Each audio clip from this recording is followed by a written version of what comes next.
Mas rono mari-mari adus kono. Tak gebyuri ndasku terus. Sapa iso? Dursasana. Udu. Ngawur. Sinuwun Mandura ngono. Hah? Sinuwun Mandura. Wah, makin. Gong. Sinuwun Mandura iki Sinuwun Mandura. Pak. Sinuwun Mandura. Asem iki krungu Kartomarma. Wow, selip kupinge ora. Sinuwun Mandura to? Mati awake dhewe. Hah? Mati. Kok iso? Durna saka kono, Sinuwun Mandura saka kene. Kono Cundamanik kene Nenggala. Waduh. Piye to? Ayo sembuh. Pasrah wae.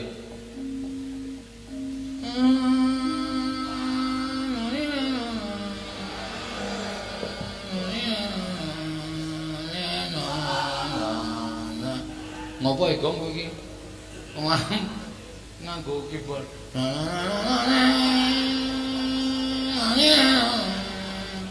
Kuwi lagu apa kowe? Ratapan anak iki. Sedih ta, Tru? Iki nggo ngiringi awake dhewe modar. Oh. Betapa mujur nasibku. Malang, aku seneng mujur. Malang ya ora kena. Ambene mujur.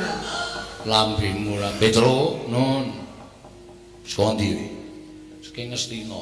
Lho, ngopo Ngastina? Diutus karo Abimanyu. Abimanyu aku ngutus karo kowe. Wis seru ya omongane, Tru. Cetha nesu iki.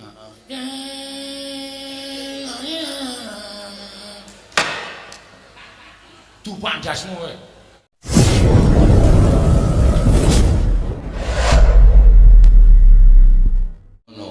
Durna iki suarane atos, Tru. Rasa tok gagas, wis santai wae. Wis gak matur apa perlune. Tru, wonten dawuh sinuwun. Padharjo sapraptamu.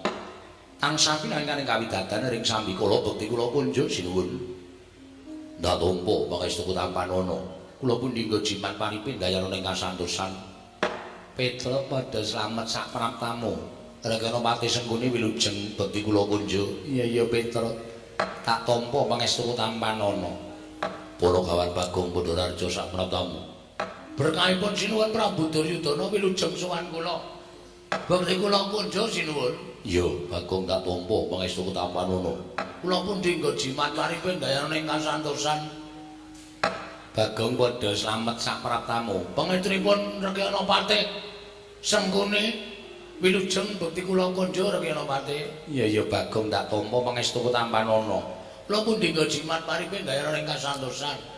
Oh, Petra kantong bolong padha slamet sapraptamu. Slamet ora peduli apa kowe. Lho. Kawaslamu kaya ngono. Apa kowe nyawang ing Begawan Durna kuwi suwijining brahmananing Narendra. Aku ki piyayi kowe dibagekke kok.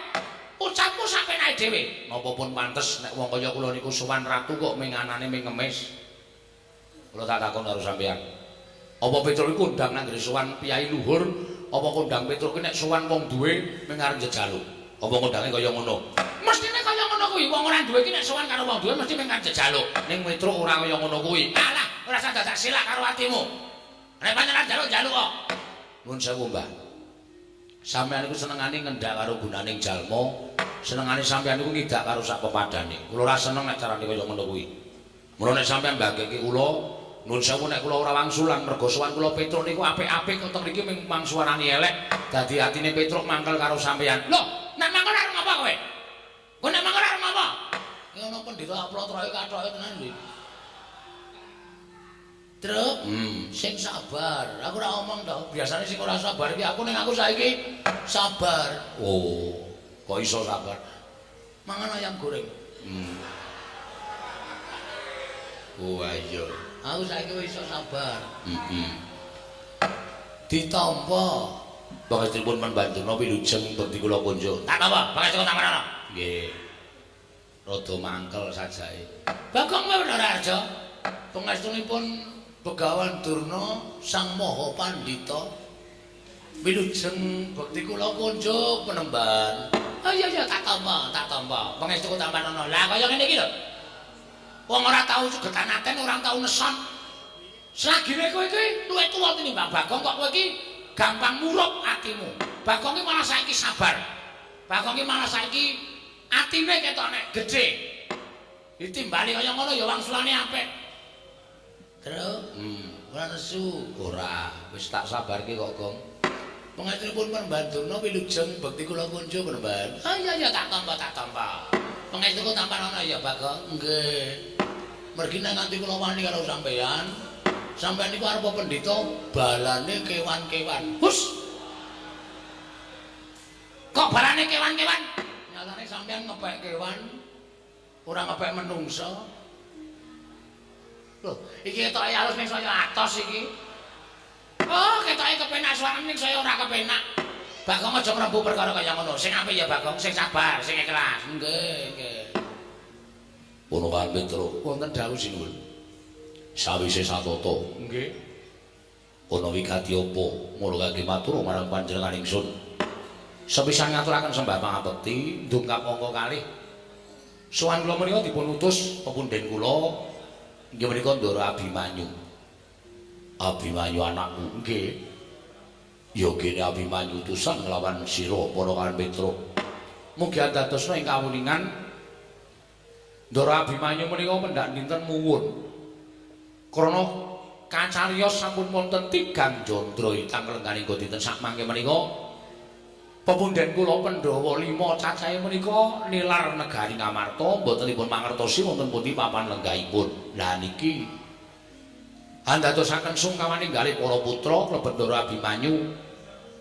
Monggo mboten dipun mangertosi wonten pundi lenggahipun para Pandhawa. Ora ana baban ingkang menga, andha ingkang sumendhe, banon kang tinumpuk mboten wonten.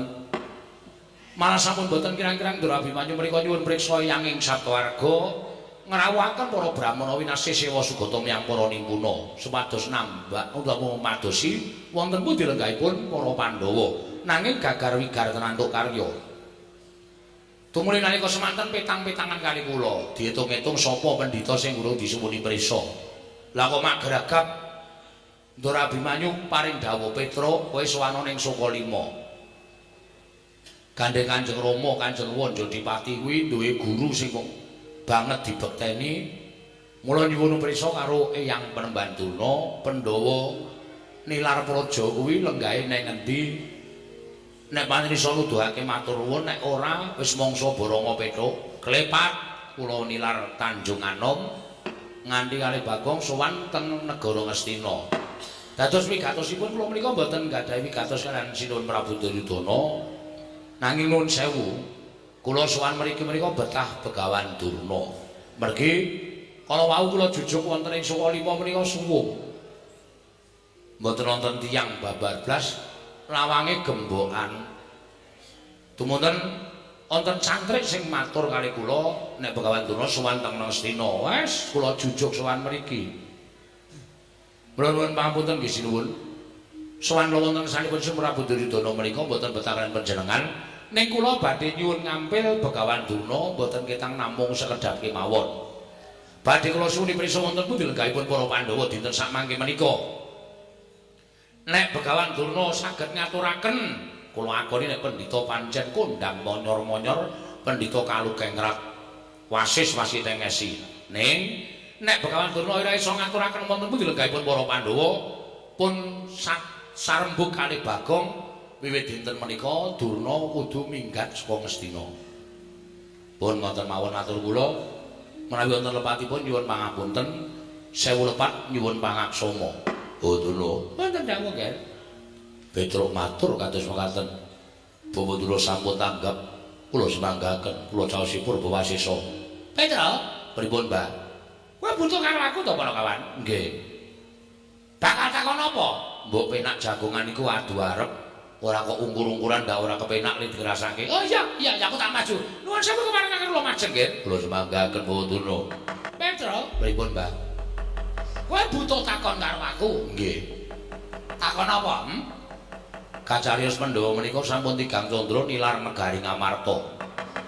Dadosaken susah penggalipun Ndara Abimanyu, mula kula nyuwun dawuh. menawi penembahan Durna menika pandhita ingkang pinter saestu lan ngertos sadurunge winarah kula ajeng nyuwun mriksa. Pandhawa niku lenggahe teng pundi saniki tasih sugeng napa sampun boten wonten Bapa penembahan Durna utawa Yang penembahan Durna kula aturi paring dawuh. Simbah Pendhita kula aturi paring dawuh. Pandhawa saniki teng pundi nek pun kecetha keterangane ajeng kula jujuk papan lenggahe para Pandhawa. Ajeng kula jak bali teng negara Ngamarta kula kanthi kondur wonten Garing Ngamarta.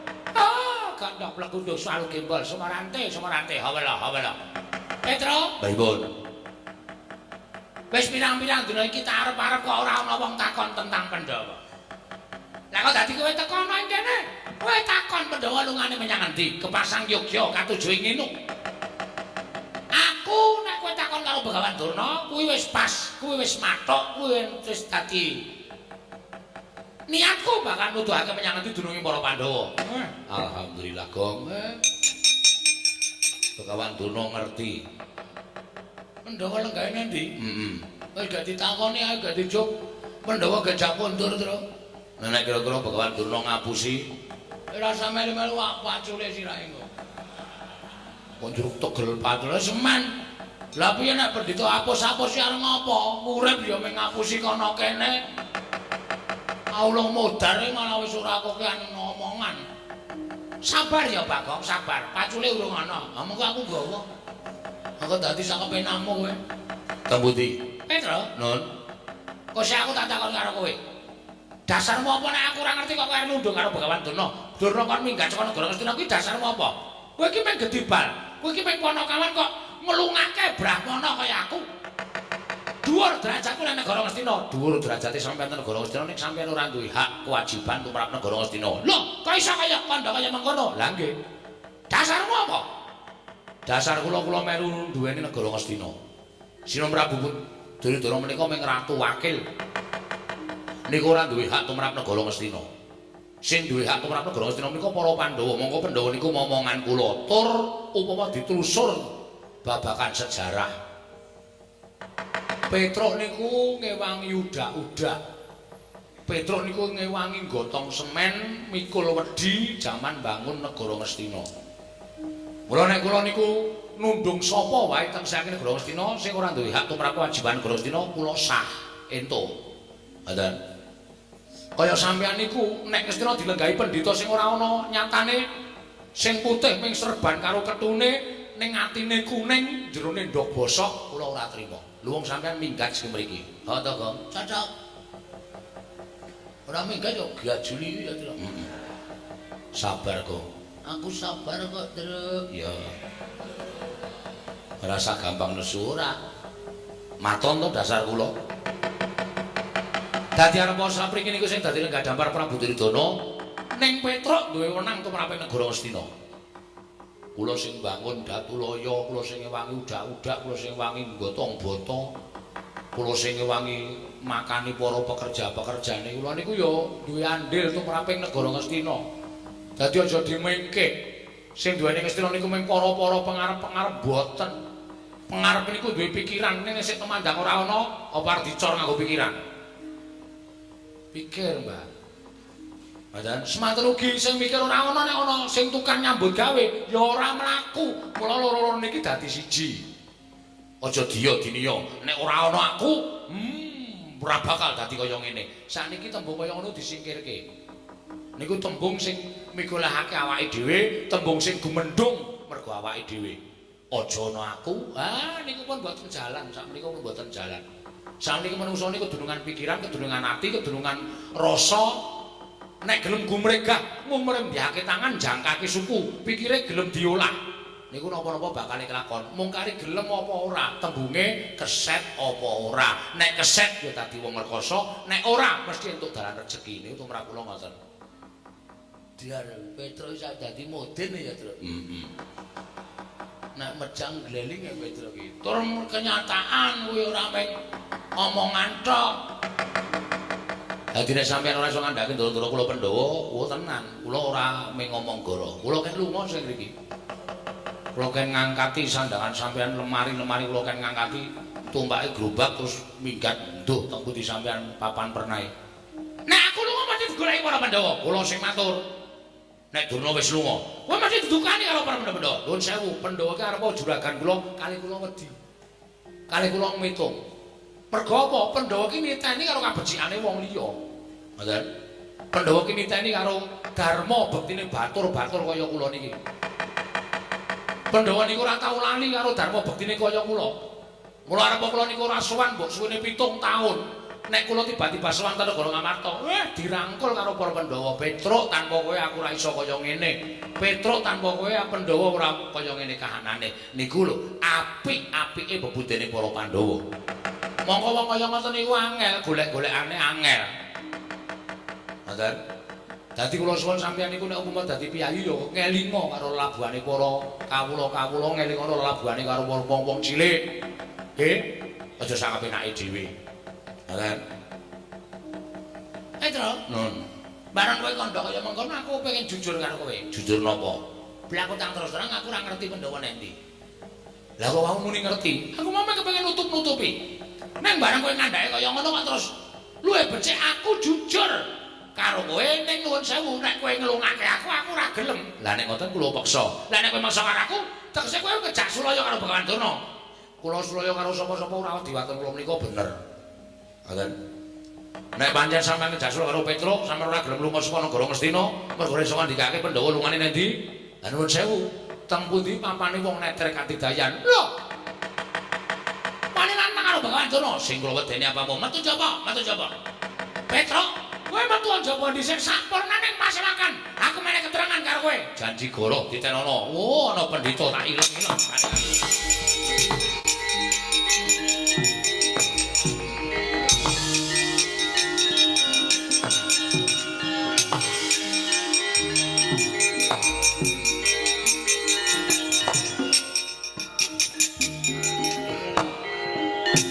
Menika sahabat kula sempat kriwikan dadi kerojokan keguyon dadi tangisan.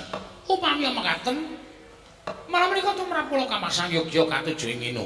Liripun kados pundi paduka paring dawuh mekaten. Lho, Petruk kaliyan Bagong menika awon tanpa warni menika kegiatanipun para Pandhawa. Kula sampun matur menawi Pandhawa menika kinayoman piyai kalih nggih menika pun Kresna kaliyan pun Semar. Monggo Semar menika kagungan putra 3, Gareng, Petruk, Bagong. Nger menawi badhe nyerakaken Semar kedahipun dipun ginakaken srana ingkang alus. Jalanipun anake dipateni sik. Mengkene anake dipateni Semar nelongso. Menawi Semar nelongso piyambakipun tentu sakit. Kembange wong sakit menika pecah.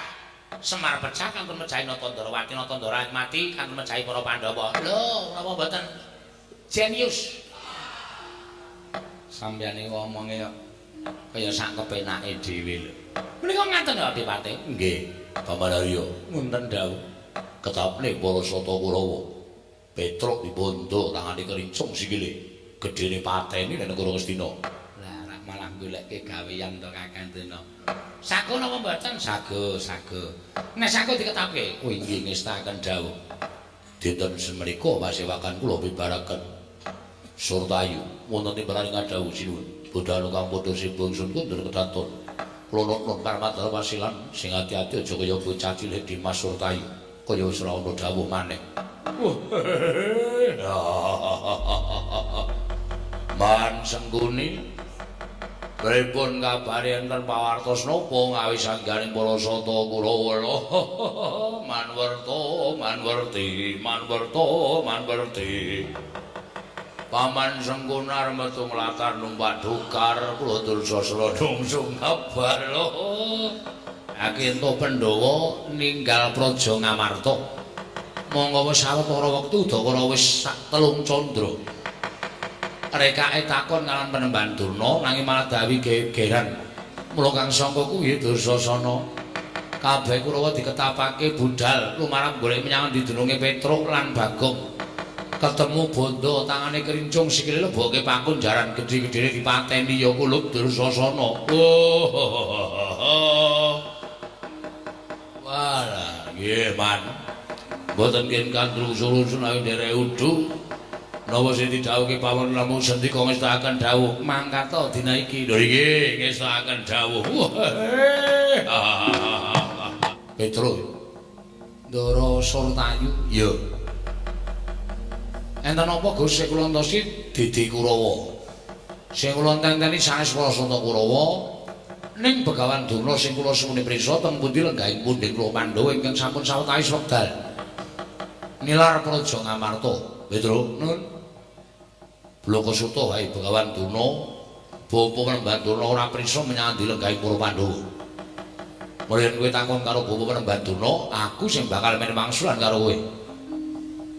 Lajenengipun sinuwun utawa Penemban Durna pun tetela wis cetha nek ora ngerti ya pancen ora prisa. Lah nek ngoten gampang mawon nek pancen ora ngerti ya Penemban Durna lunga saka negara Ngastina. Lah terus sampeyan rawuh mriki pigatosipun aku didhawuhi dening Paman Sengkuni kene nyekel karo kowe. Nyekel napane? Lho, awakmu kersane tak bondo tak lak krincung sing karo boke Pak Kunjaran.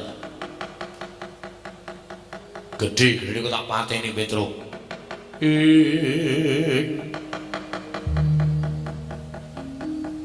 Kagat risang kapirang uri nangkul kinempit kempit dosa ngreknaning bawana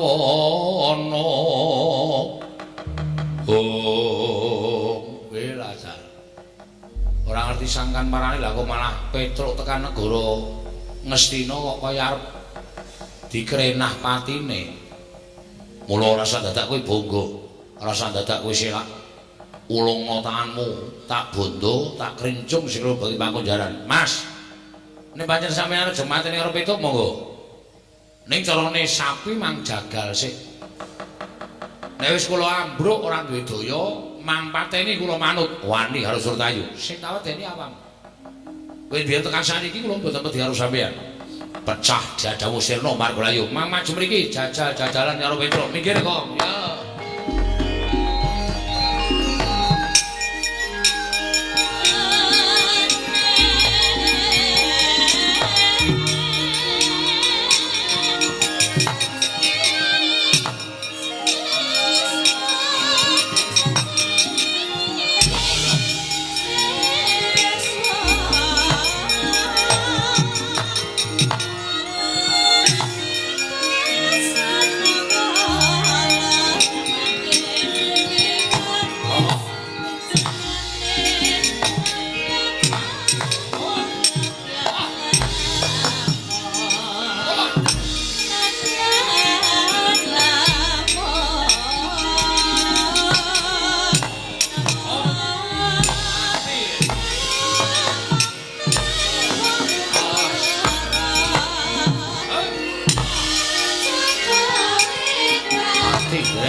Petruk ngobrak-abrik para Sata Kurawa iki malah sing ketok Bagong. Iki Petruk ngejak aku, Mas.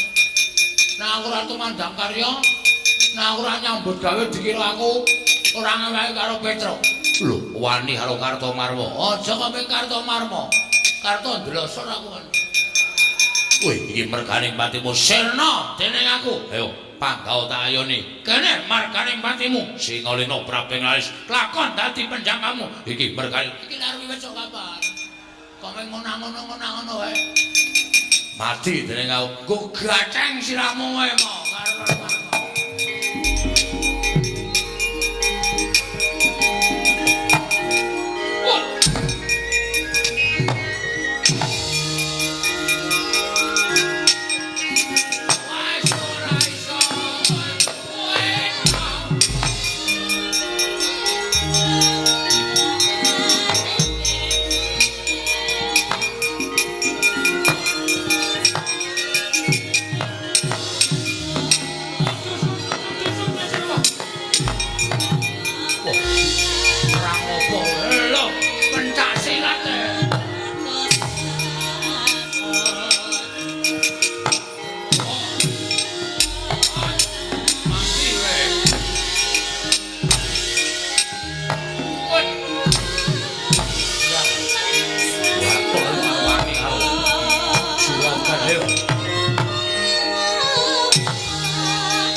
Gedheke ati ngono kuwi ora entuk kon gedheke ati. Oh, kapokmu kapan kowe? Ya kowe. Haji kono. Ngopo kok malah mring-mring dhewe? Asma Lasirun mlaku-mlaku. Lasirun iki sapa? Tukang eson. Ora tunggu son mlaku-mlaku ndasa asikan nang. Oh, sapa-sapa kok? Asma Senang. Ayo kesel yo. Dadak tau beri barang arep Kartomarma dadak merno-merno. Ora sampeyan melak trajangi dhewe le. Oke. Hati-hati ya, Tru. Ana kira-kira ala ngomong aku sae. Oh iya. Ana ngene ya. Rati harus sosok. Ayo. Ora pandang brutu. Apa? Pandang brutu. Pandang bulu. Aduh, ngoten aku. Ya wis rasa maju, tak maju. Sone aku nek konangan mata keplak yo kok. Wong lurape kok dienggo. Ulung sawangan. Sawangan aku. Ora dari nak balik. Ngono ae dari nak balik. Ya sing kok ndambi kowe ning kene rasa perang. Nandang. Jika aku ditinggal dhewe. Awar turu ning pangkone sindan-sindan. Njur sak penake dhewe ra. Arep ngoseh-ngosehne kuwi. Ben pengen. Ya. Lah trajange dhewe le. Heeh. Hati-hati ya, Truk. Ya.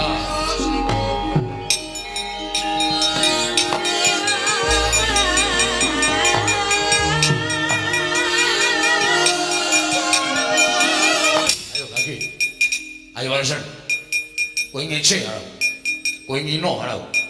Dumeh tak antem ora apa-apa, matamu mlirik. Anggemu aku anak pendhita, kowe mung anak batur. Diantem kok ora apa-apa malah mecicil mripate. Anggemu apa? Ayo, kowe malah suaraku.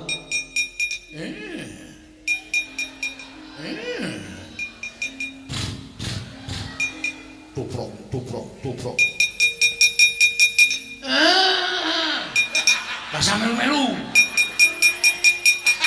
Aku gumae terus. Rasa melu-melu togong ngene.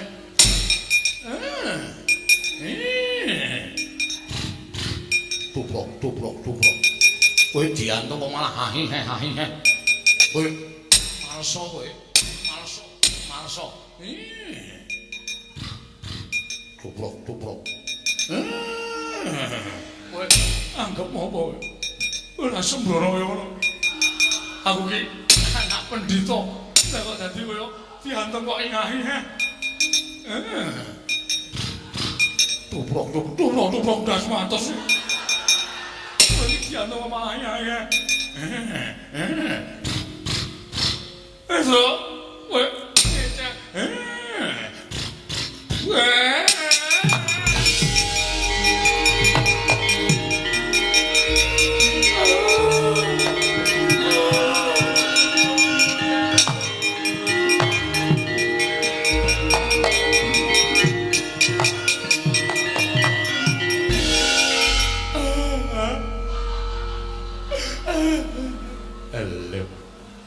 Iki ngapa iki?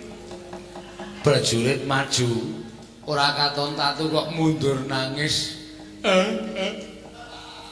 Man, ngapa? Ati kula sakit, Man. Lara kenapa? Manah kula sakit. Petruk kula jotosi. Lah iya, aku ya weruh. Nggih, Man. Petruk kula antemi sak manut karo karep kula sak mempeng-mempeng kula. Kula ken males ora gelem males ning matane mejijil. Bareng gelem males niku mboten ngantem. Piye? Enten iki, Man. Terus cangkeme ngenten iki. Terus iki le tuprok. Wonten niku, Man. Niku bola-bali niku suwe-suwe tak rasake ati kula saya loro. Saya loro terus kula nangis. Adik anakku ngger satama. Pulo-pulo bejamu dadi 20. Mula ya Petruk ki ngerti sejarahmu. Dikon bales ora bales ning malah ngono kuwi. Niku artine napa, Pak? Teng ati kula kok loro banget. Kuwi tegese Petruk ki ngece karo kowe. Lho, ngece bab napa? Ngece nek kowe kuwi anak jaran. Paman ampun cumetan. Kula niki anak pendhita, ibu kula widodari. Widodari ning keleke papat. Kok keleke papat? Sikile papat. Mbokmu kuwi jaran. Man. Ngono pati hak jotos sinan. Ibu kula niku widodari. Bidadari ning biyen jaran. Jaman di ngono bapakmu. Kuwi wujude jaran.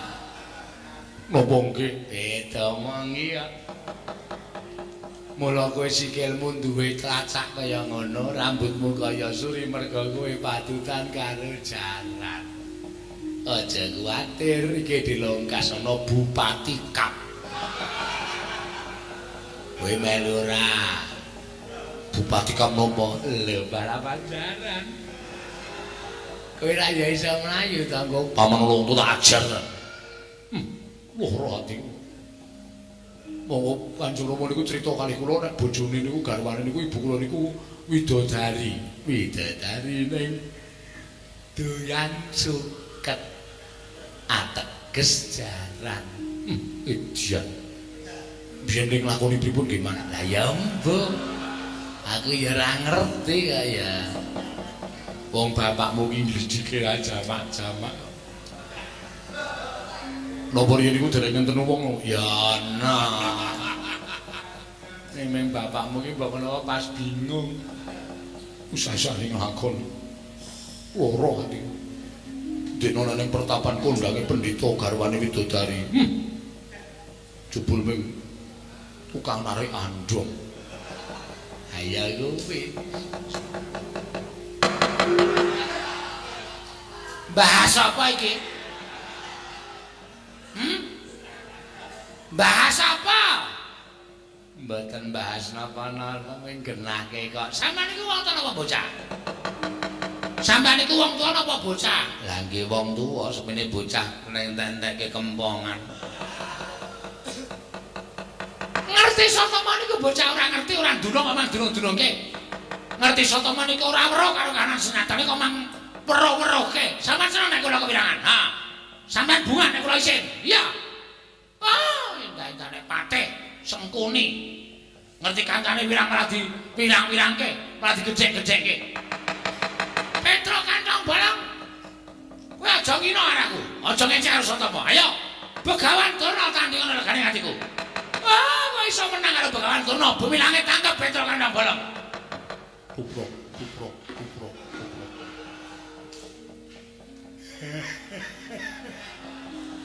Kono guyu kono. Bahagia. Hah? Sukacita kowe. Nek ana wong kewirangan kok senenge ora jama-jama penyakit ora. Ayo Petro. Adu anto sing balong mleting kulit. Yen perlu kowe nggawa pusaka.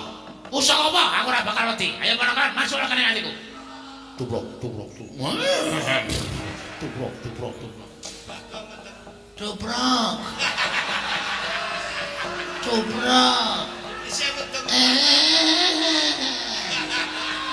Tolong rungokno.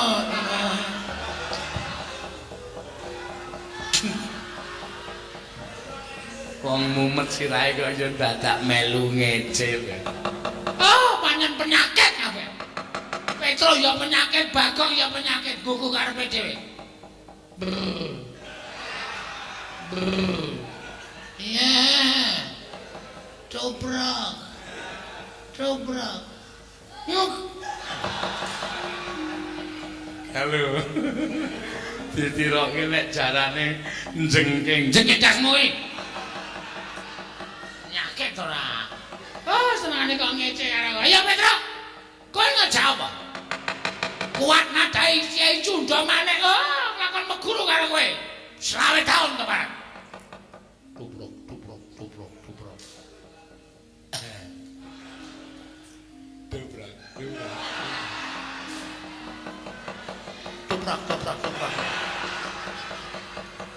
Siang ini malah ngejak setar balapan jaran. Aku ki gumun karo Petro ki. Biyen sik ngabari sapa ya? Kok iso ngerti? Ponokawan mongko ora ngerti jaman nom-nomane Kakang Prembandurna. Iya. Oh, pancen perak. Ngece karo aku sengkuni perak. Kose to. Sampeyan niku eceran ya eceran aja nyandak sak dhuwuring tenggak. Perot yo men. Wong sampeyan yo eleke kok dadak Pendhita kok irunge kok manuk betet. Ya men, ini ora pira cangkeme. Ini ora betet irunge. Ini ora pira cangkeme. Betet pirat. Betet pirat. Betet.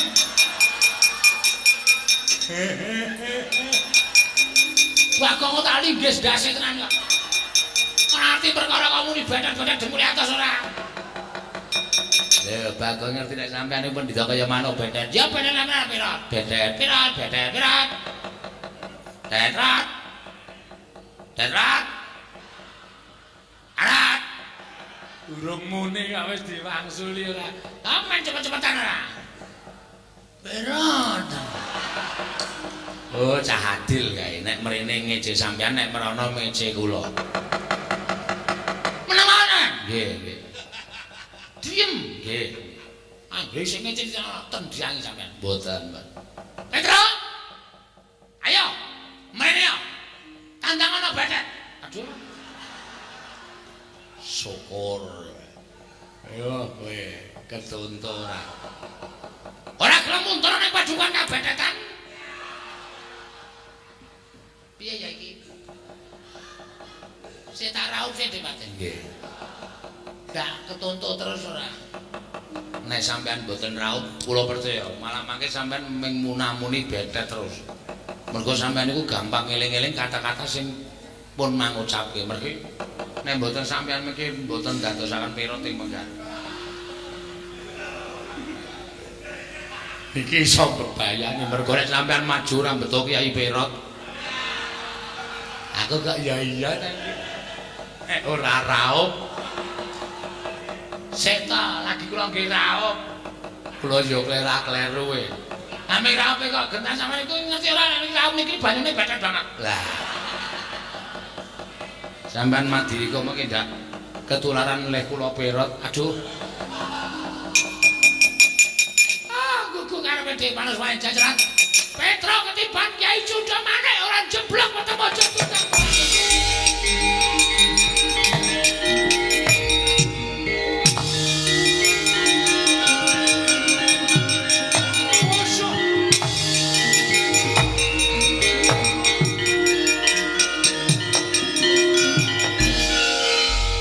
Oh lah, Gandura kok ngamuk tenan. Nggawa Cunda manik.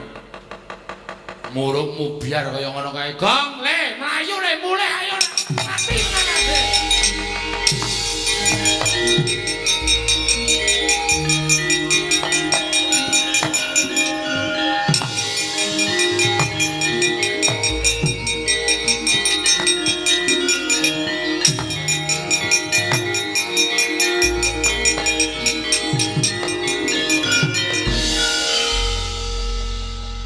Betul.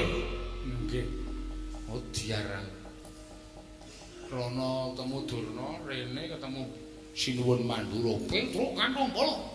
Gawe geger negara Mestra, menungsa wokan, glandeng nang kono. Kelungkung.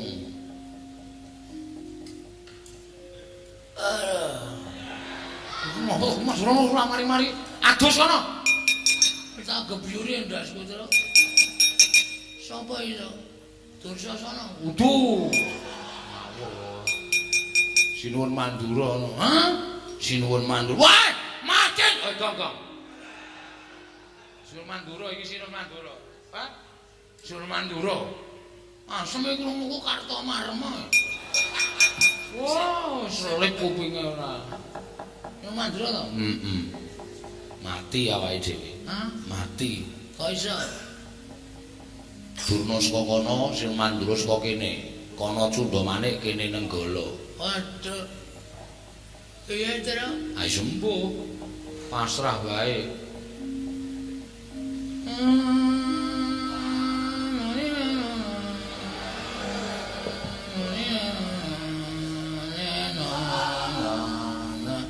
Ngopo e Gong kowe iki? Nganggo keyboard.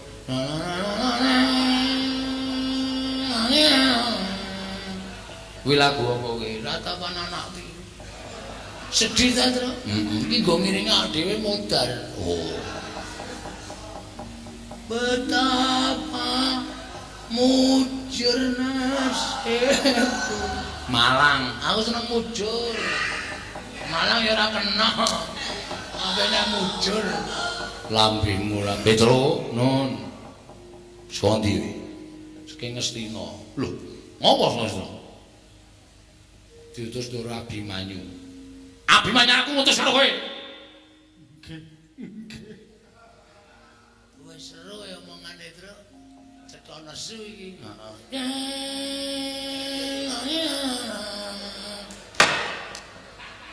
Dupandasmu kowe. Anggrono sedyanane ngono. Tulung sawan. Oh kuwi iki pantai layar. Aku lagi nyiptake bedayane ora iso langsung tak pentas ya Tru. Ya. Ngopo Ngastina? Ditut Ndoro Abimanyu. Lah ya Abimanyu putus kowe ning Ngastina apa? Panjenengan boten prisa to? Ora. Ndoro Pandhawa niku pun tigang candra kisah saking negari Ngamarta. Lho. Pandhawa selama 3 sasi mos karo Ngastina. Ngamarta? Nggih. Lah kok aku ora krungu kabar? Ah mboten ngerti wong ya niku lelu meneng-menengan. Iki wis ora tintrim ya, Gong. Atimu. Aku opo? Lan atiku dadi siji, aku mentahimu. Mencintaimu, cinta aja dirangi. Blok ora. Lah terus nyuwun pirsa kali Begawan Durna. Lah ya terus Ditut Ndoro Abimanyu kaya wis Begawan Durna Pandhawa teng pundi? Ning Begawan Durna mboten saged paring wangsulan. Malah kula dikeroyok Kurawa. Lho. Malah kowe dikeroyok Kurawa? Nggih. Lah terus dadi perang. Ning sepira to bangkane para Kurawa? Nyatane kula ya iso menang. Lah kok kowe iso menang kok mlayu-mlayu ki opo? Begawan Durna sajake ajeng mentala kali kula sinuwun. Mentala piye? Begawan Durna mentala kali kula dheweke nggawa cundha manik. Kula ajeng dipateni kalih Begawan Durna. Wah, panos maning cacaran sutane Bawana. Begawan Durna mentala mateni karo Petruk kandhang bolong. Ora lumrah manusa iki. Oh setan kowe. Gong kowe ngopo to? Ora nyeneni kowe to? Ora. Wah, tak kira nyeneni kowe. Tiwas tak getak. Wah, ngilangi dramatik kowe cerai. Bagong ngopo? Panjenengan nus-nusun dikira ndukani kula, kali Bagong digetak. Wo, lah ngumpat karo lafale. Ora wecer kalimate kepareng. Nggih. Ah terus pripun? Minggir wis, Tru. Cundha manik mungsuhe Nenggala. Ah, rame iki.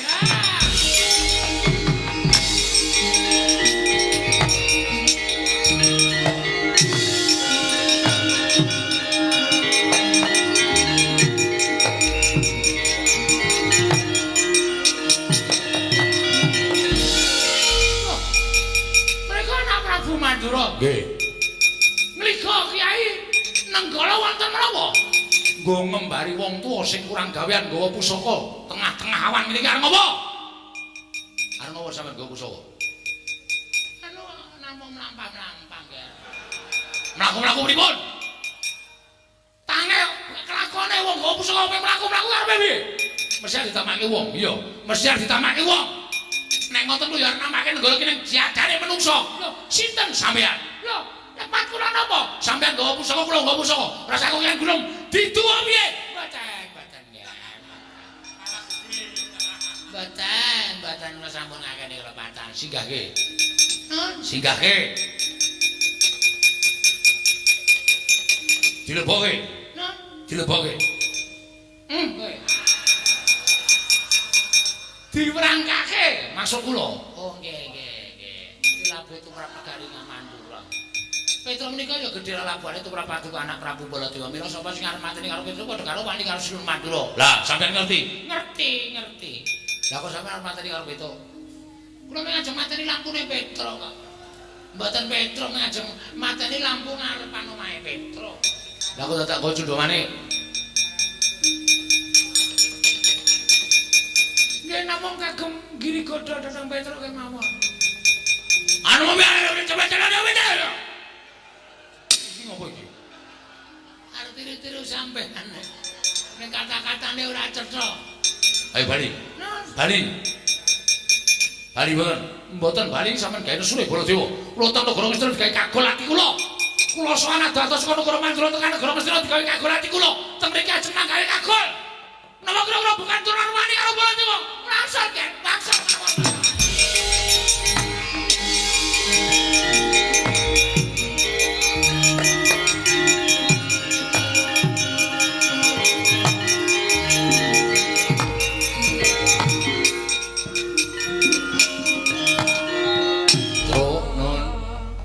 Saiki kowe bali, nggih. Sing kurang gawean ki Abimanyu. Lho, lah utusan kali kula kok. Lah iya. Mesine utusan karo kowe iki golek pendhita sing luwih ampuh. Golek pendhita sing didaya. Aku wis saben dina campur karo Begawan Durna iki kapitayanku sithik karo Penemban Durna. Lah kok dadi gak tak utusan sowan Begawan Durna ki nak ngececeh wektu to. Oh nggih. Mangke nek sinuwun utawa Ndara Abimanyu dangu kula kan matur pripun? Omonggo yen to Abimanyu kon pasrahke perkara iki kalian bapakmu. Lho. Bapak kula? Iya. Bapak Semar? Iya, Semar. Semar ki arep pemimpin derajate ngaceplek kuwi mung Panakawan Batur nanging kae Dewa Wijawantah. Kae dhisik Sang Hyang Bathara Ismaya. Muka Semar ora ngerti menyang didurungi para Pandhawa. Mula nek nganti Semar ora iso ngandhake menyang ndi lenggahe para Pandhawa. Wajib Abimanyu ora trima marang Semar Badranaya. Oh nggih, mboten mung Ndara Abimanyu, kula bapak, kula barang ora bakal trima. Karo bapakane Semar nek pancen Semar niku wong ampuh tenan ya, Kong. Oh iya, ta kok. Oke. Ya. Sing ngintip. Heeh. Nek ngoten kula nyuwun pamit sinuwun, ati-ati aja kaya bocah cilik. Niki matur sembah nuwun. Ya mulai ya. Kula tak matur Ndara Abimanyu. Yo sing ati-ati aja kaya bocah cilik ana kan Petruk. Sing sayo sing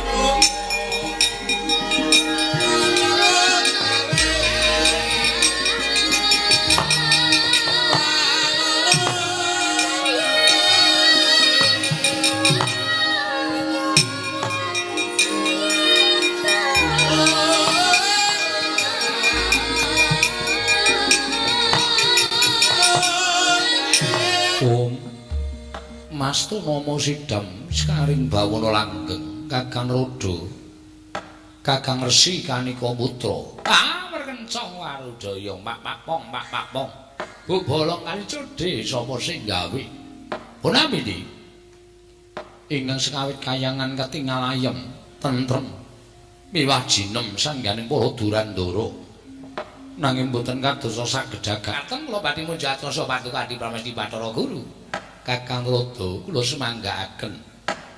Ingin dadosaken gara-garaning kayangan kula mboten sami kejawi namung kasutapanipun titah paduka inggih menika wayah paduka para Pandhawa.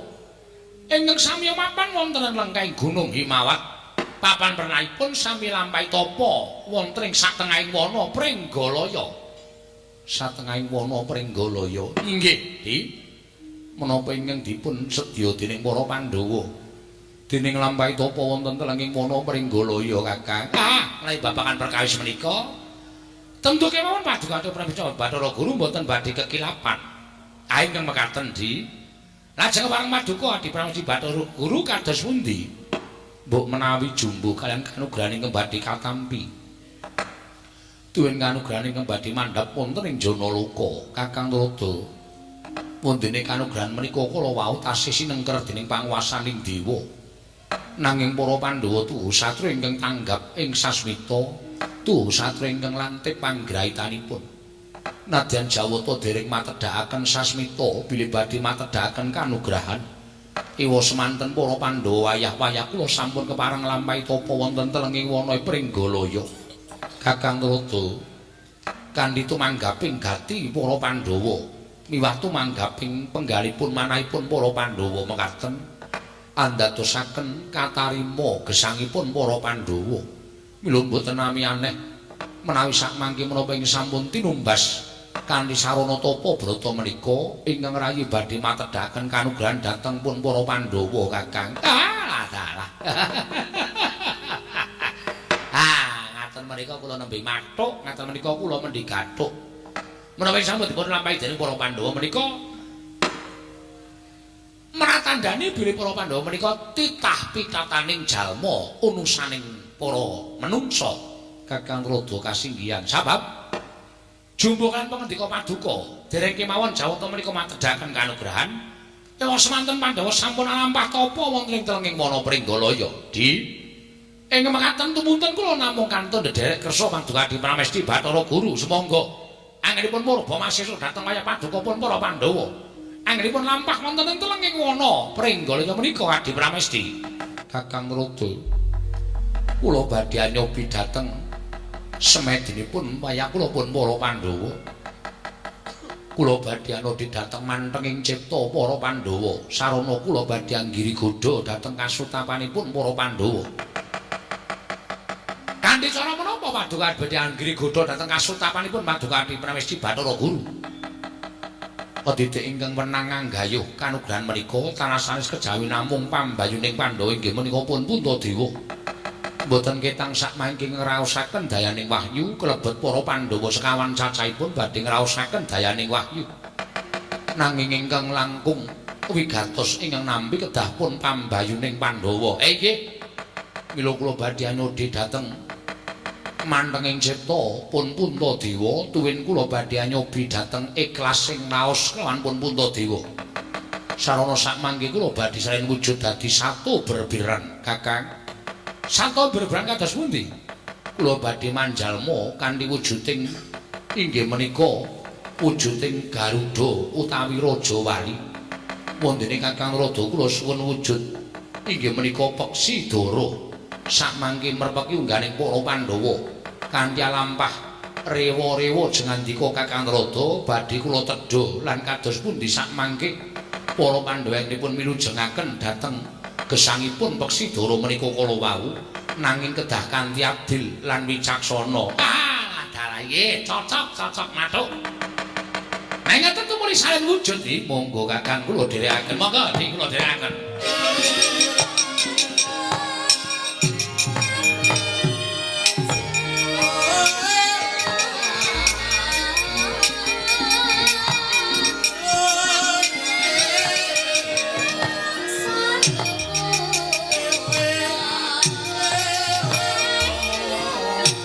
Sampun wujud kados mekaten. Mila monggo Kakang kula aturi miber wonten sak ngajenging ingkang rayipun Jatimurti. Mangke menawi sampun caket wonten telenging wana Pringgalaya, kula aturi Kakang Rada tawang-tawang tangis nyuwun pambyangripun Prabu Puntadewa. Nggih ngesraken dawuh. Indra kula wonten timbalan kulun reksanan Suralaya sawetara ulun ninggal kayiwangan netepi kelawan darmaning kadiwatan ulun nggih ngestaken dawuh monggo Kakang monggo Dik kula dherekaken panjenengan ingkang rumiyin Kakang kula ingkang dherekaken Kakang Rada Siwa Semar kula ndara katon Petro kelawan Bagong Uswan sumenewa sawetara aku tak dangu kelawan suwaning Petro apa dene Bagong menika langkung prayogi Gus sumangga kula aturi enggal maring pangandikan kelawan ingkang abdipun Petro kaliyan Bagong iya Siwa Semar Punakawan Petro kula wonten dawuh Den mura coba matura kepiye nggonira ing ndak utus kaya sowan marang negara Ngastina nyuwun priksa kelawan bapa Mremban ya Hyang Mremban Durna menggah menyangen bilenggahing para Pandhawa nggone ninggal Praja Ngamarta Panakawan. Sewu